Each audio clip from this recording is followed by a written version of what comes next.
What's going on, guys? So I got a bunch of boxes in. I've been unpacking them. Not everything is from the same company, but this one in particular, which I just popped the top off, is a very, very great product that was sent to me by a great company who is trying to show me what they're doing different to address a problem that only a microscopic fraction of owners, when I say microscopic, I think like 2 cases have dealt with their product. And to me, that really shows integrity when you're willing to step up and make an improvement, even based on such a small number of examples of a problem occurring. Hang tight, I'll be right back.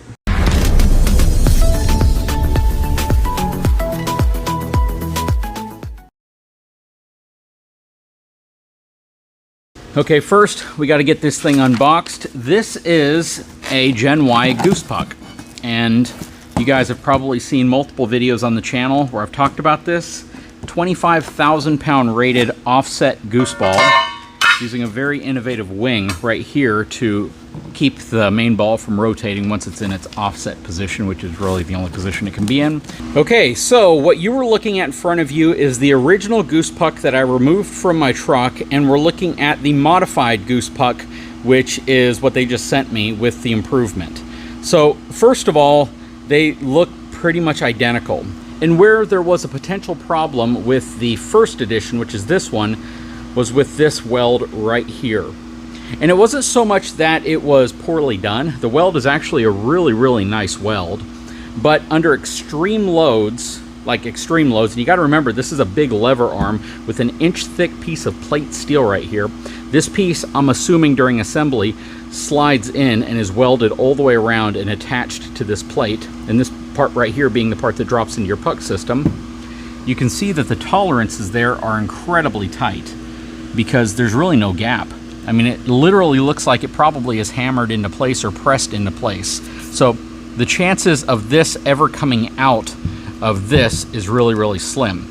But they did notice on like 2 instances where under extreme loads, I think one of them, at least the customer that sent me a picture, had 4,500 pounds worth of dynamic pin weight pressing against this. And again, remember, this is a big lever arm because this goes into the hole. This part right here is elevated off of the bed slightly. So it's constantly having pressure pushed on it, pulled on it, yanked on it, everything. It developed a crack right here in this weld.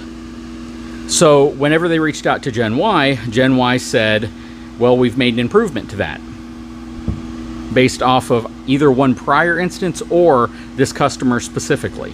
Now, the improvement is welding this entire piece around the bottom. So they've added a weld. It starts right here.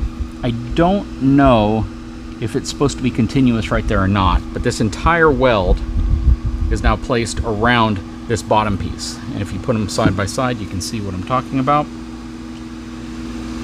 And this is supposed to prevent this from ever cracking under really any load.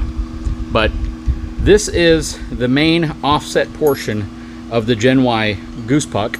So one of the differentiators between the Goosepuck system and its competitors is the actual distance that you have behind the original ball mount that you would have in your vehicle. So again, this traditionally would drop into where your OEM gooseneck connection would, and your ball would be right here. This positions the ball 5 inches further back, which is going to move your truck a little bit further forward of your trailer, basically give you some space behind the tailgate whenever it's down, and in the event that you're turning, so your tailgate doesn't make contact with your RV or your gooseneck trailer, which is a very, very, very high likelihood that it would if for some reason your tailgate went down, whether it was intentional or not, and it could cause a lot of damage. So that's really the big perk behind something like this. Plus, it might enable you to make a sharper turn if you have a shorter bed truck or even a long bed truck with a trailer that has a big overhang.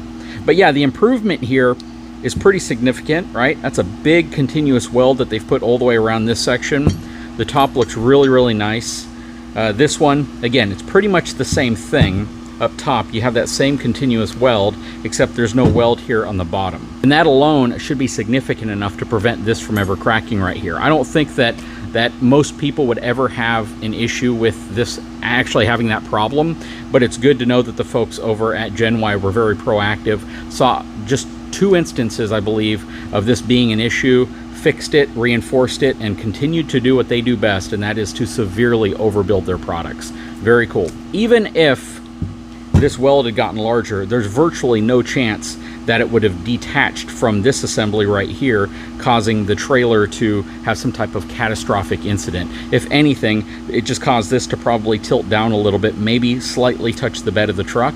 But because of how low this sits compared to its competitors, it's kind of to be expected, if that makes sense.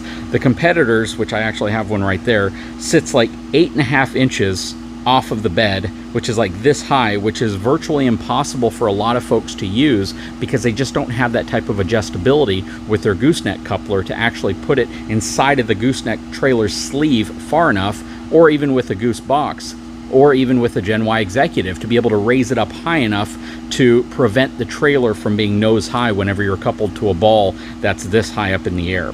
But this is a really, really good setup. Really like that they've improved that process right there, that they've made it a little bit more structural, actually a lot more structural. But again, I really, in my personal feeling here, is that I don't think I ever would have experienced a failure here, and I don't think the vast majority of people probably would have. But again, even with just a couple samples of this product experiencing that, they made a pretty dramatic improvement. And I just wanted to share that with y'all.